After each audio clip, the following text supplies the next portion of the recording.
This is our respiratory therapy session. Welcome everybody. So I'm going to go, I've given you a packet with some papers in it. The first piece I just gave you is just a reference guide for arterial blood gases. I'm not going to go over a whole lot of detail. I just wanted to give this to you guys to be able to look back on. Hopefully after the first of the year we're going to have an ABG class. Michael used to do one for us. He did it a few years back and we had a good response to that, so we're going to try to get that again. But if I went over this today, this is all we'd be able to talk about because it takes a lot of time. So I just mainly just wanted to give this to you guys for you to be able to look back on in your own time. The next thing, packet, it basically goes over all the oxygen devices that we use in-house in our facility. So I'm going to break down some of those for you really quick.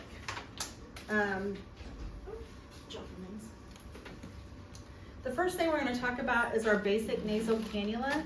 So your nasal cannula that you typically put on people first thing is goes 1 to 6 liters. The highest you can go on this is 6 liters. You can turn it up to 8, you can turn it up to 10, but because of the size, the diameter of this tubing and the turbulent flow, the most it'll allow is true 6 liters of oxygen.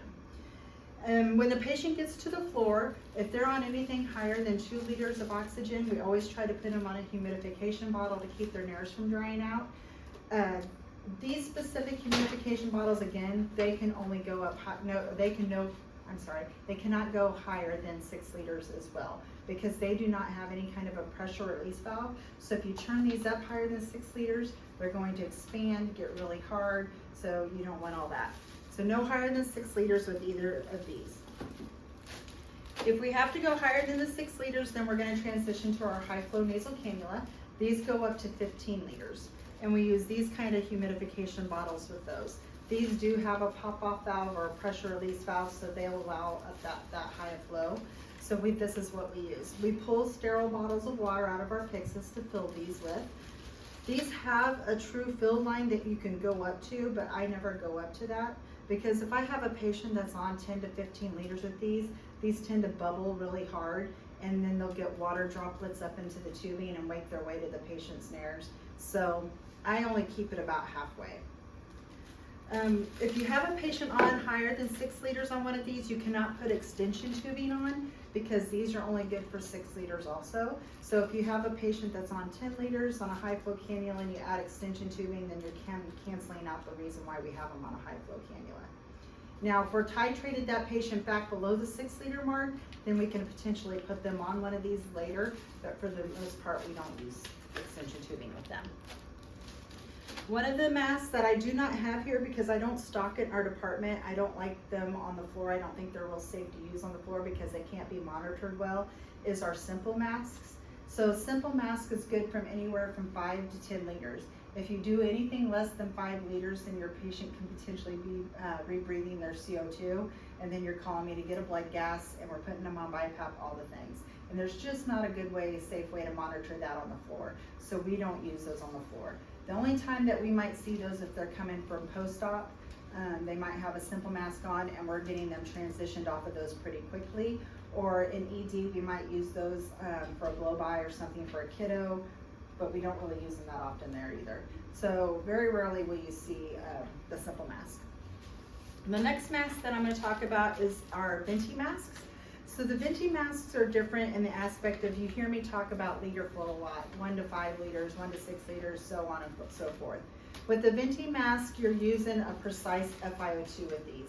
So usually when you see me use a venti mask is if I have a patient that's a mouth breather and I've done everything I can to try to keep them on a cannula. I don't like to put a patient on a mask if I don't have to because they're not as comfortable. But if I've done everything I can and I have to use a mask, this is what I'm going to use. So on the backs of your packages, one of the things that I supplied you guys with is what the liter flow, each liter flow is equivalent to what FiO2. So if I have a patient that's on 3 liters, that's going to be equivalent to about 32% FiO2. If I get a phone call and my patient's a mouth breather and they're on 3 liters, and the closest I'm going to be able to get to on that liter flow to match with a venti mask is 35% FiO2. So our ventis that we use go from 24% up to 50% FiO2. So the only difference, what might be a little confusing for you guys though, according to manufacturer guidelines, when they made this mask, in order for me to achieve with this mask a 35% FiO2, I'm gonna have to have it on 9 liters of oxygen. How they came up with that, I'm not really sure. It's just, that's their guidelines, so that's what we use. So it gets a little bit different than the chart that I gave you. So I want you to be aware of that if I'm charting that. The next thing we're going to talk about is your non-rebreathers. So your non-rebreathers are good from anywhere from 5 to 10, anywhere from 10 to 15 liters. Anything less than 10 liters, again, your patient's going to be rebreathing their CO2. So you do not want these less than 10 liters. I'm going to be quite honest with you. When I'm putting a patient on a non-rebreather, I just put them on the 15 liters. Because in the situation that I'm using them for, it's usually in an acute situation. I got something going on with my patients. This is a Band-Aid. I usually got this on them until I'm getting them on something else and figuring out what's going on with the patient. So I always just put them on the 15 liters. Before you put a non-rebreather on a patient, especially if they're in distress, you always want to give that bag a chance to fill before you put them on it. So don't put it on your patient, then plug it into the flow meter, turn your flow meter on, and then and hope that the bag's going to fill, because it probably isn't going to do what it's meant to do. I always hook it up to the flow meter, and then I take my fingers and I cover that little rubber valve there, hold that down. My bag inflates really fast when you do it that way, and then put it on your patient. And that way your patient's not breathing and huffing, and that bag's not able, or it's going to be able to keep up with that patient. Okay? So anywhere from 10 to 15 liters, but like I said, I always just start on the 15 liters. Any questions on any of this before we move on? Okay, so our next thing that we're going to talk about is our Airvo. It's our heated high flow nasal cannula system. So with our Airvo, we can go anywhere from 60 liters and 100% FiO2. So if you notice, I didn't say 60 liters of oxygen. So the FiO2 is the oxygen that we're going to, the precise oxygen that we're going to be delivering. We're just using that liter flow to help get that oxygen into the patient's system. So if your patient's really labored, there's something that's causing them to have to really breathe, they're really breathing fast and they're really working hard. If we turn that flow up, that's going to ease their work of breathing. That's hopefully going to help them not have to work so hard. This is a really good tool to try to hopefully keep a patient off a BiPAP. As we all know, BiPAP's not super comfortable for a patient. They get claustrophobic. If they have to wear it for a really long period of time, it can cause breakdown. So this is a good tool for that. So we go up to 60 liters and 100% FiO2. Usually we'll start off at the high flow, the highest flow, 50 or 60 liters.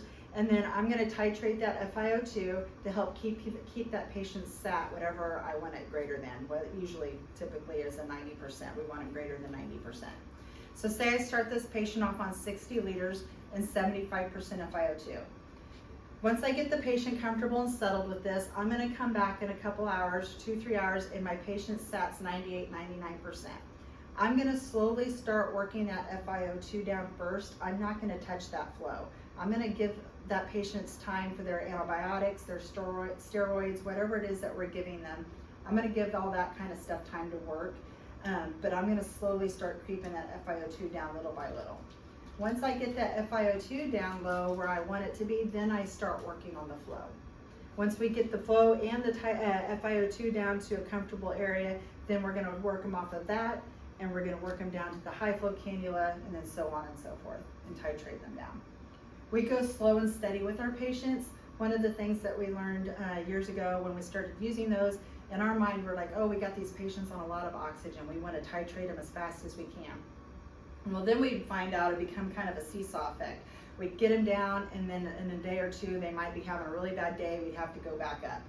And the more that we kept having to do that, it became increasingly frustrating and disheartening for our patients. So we just found that if we just went really slow in one area and then worked that other area down, it just worked out better for the patient in the long run.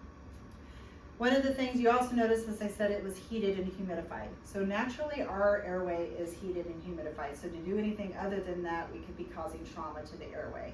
You're blowing, if you don't heat that and you don't humidify that, you're blowing all that cold air in, that's gonna affect the airway in some form or another, and it's gonna burn. So we always started off at 37 degrees.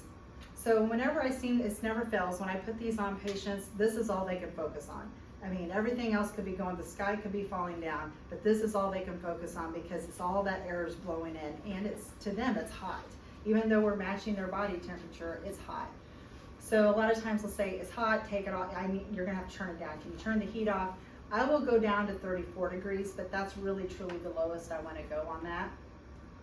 I have learned to pick my battles with patients. If I have a patient that's willing to break it, fling it off and not wear it at all, I'll turn it down to that 31 degree mark. But you also will find me back in the corner, and while you guys are over there asking them questions and giving them meds or starting IVs and they're distracted, I'm slowly gonna turn it up, and they usually don't realize that I'm doing that. I just need to get them focused on something else and distracted with something else, and then I can get it back to where I want it to be, okay? So we use a small, medium, and large prong.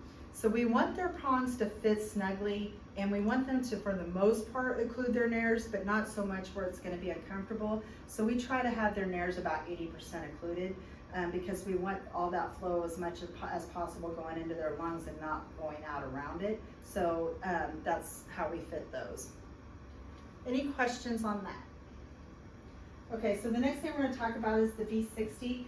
And so for the most part, what I'm gonna do with these machines is I'm mainly gonna show you what it looks like when we're putting the patients on these machines. For the V60, we have 3 settings that we can use, but for the most part, when we have a patient in an acute situation, we're putting them on a BiPAP, which is your 2 pressures. You have your IPAP, which is your higher pressure, and that's what we use to address a ventilation issue. And then you have your EPAP, which is what we address oxygenation issues with. In the perfect world, I have all the time in the world to get a blood gas on my patients before I put them on anything, but that's not always the case. Sometimes they're coming in and they're in distress, and if I don't get them on something, my patient's gonna crash on me. But say this patient came in, I had the time to get my blood gas, and I'm looking at my blood gas and their CO2 is really high. I'm gonna set that IPAP number up pretty high to try to help blow that CO2 off. If I look at my blood gas though, and all my numbers are really good, they just have say a bad pneumonia, or they have fluid in their lungs that's preventing them to be able to oxygenate well, then I'm gonna set that EPAP up higher to try to splint those airway sacs open even more, to try to work around all that stuff to get the oxygen to exchange, okay? Your continuous positive airway pressure is simply that, it's one pressure blowing at you constantly. We don't typically use that in an acute care situation. Usually if I'm putting a patient on a CPAP setting, it's to mimic their home settings. They were able to bring in their home unit, and I'm using my machine until they can get that here. That being said, we always try to encourage patients to bring in their home units. We only have a limited supply of these in-house, and a lot of people these days have sleep apnea, and if I'm using this for all those kinds of patients, then I'm not gonna have these for the patients that I really need them for. So if you call me and they say, hey Kathy, a patient doesn't have their home unit, can we just put them on one of ours? If I have just a few left in house, if we're really busy, I'm gonna say no, they're probably gonna have to wear a couple liters tonight. Or let's really try hard to get somebody to bring their unit in. If they're able to bring their unit in, we are more than happy to help them get that all set up. If they're not able, if they use water for humidification, we'll get the water for them if they didn't bring it with them. If they usually bleed oxygen into it, we'll come up and they forgot their little port for it. We have those. We'll do everything we can to help them get their home unit set up, and they have to be checked out by engineering as well to make sure everything's okay with those. So I try to let people know, so when we're talking about BiPAP and CPAP, I use the analogy, you're going down the highway at 75 miles an hour and you stick your head out the car window and you're breathing in, and you have all that air constantly blowing at you, and that's what you're breathing against. You're breathing it in and you're exhaling against that. That's your continuous positive airway pressure. That's kind of similar to that. But for BiPAP, if you breathe that air in and then you pull your head inside the car window, the pressure drops and it's a lot easier to exhale against. That's your BiPAP. You have your higher pressure out here, your lower pressure in here, and that's what you exhale against. But you still have a little bit of pressure, natural pressure in your car, just not nothing. So that's kind of like your BiPAP. BiPAP to me is more comfortable for patients also because it's more natural than having to try to exhale against all that, especially if somebody has really high CPAP pressures. So for your vent, Mainly what I want to show you guys, again, like I said, what it looks like when we're putting these on patients. So we all have a natural intrinsic PEEP of 5.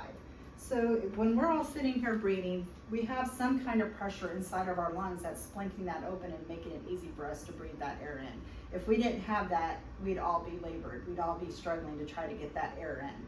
So we all have that natural intrinsic PEEP of 5. So we always typically start a patient on a PEEP of 5 when we put them on a ventilator. I'm going to start this patient on a ventilator or a PEEP of 10 because that's going to give you a good visual as I go through of what PEEP does for us. This patient's going to get a tidal volume of 450 and a PEEP of 10. And you're going to notice when I initially turn this vent on, it's not going to automatically just give that initial tidal volume of 450. You're going to see a few small breaths, and it's going to slowly build up to that pressure. So it takes a little time for the machine to get up to where we want it to get up to. We're going to angle that so they can see that better on camera too. So you see it's kind of giving us small breaths, but as time goes on, those lungs are going to stay a little more inflated and the volumes are going to get a little bit bigger. So we're giving a PEEP of 450. And you see how well inflated. So if this patient had a really bad pneumonia or they had a lot of fluid in their lungs, what that PEEP is doing is it's popping those little airway sacs open even more to make it a lot easier for that oxygen exchange to happen, okay? So that's what that PEEP of 10 looks like. I'm going to show you what 0 of PEEP looks like. So you're going to see those lungs, when I turn this to 0, you're going to see those lungs shrink.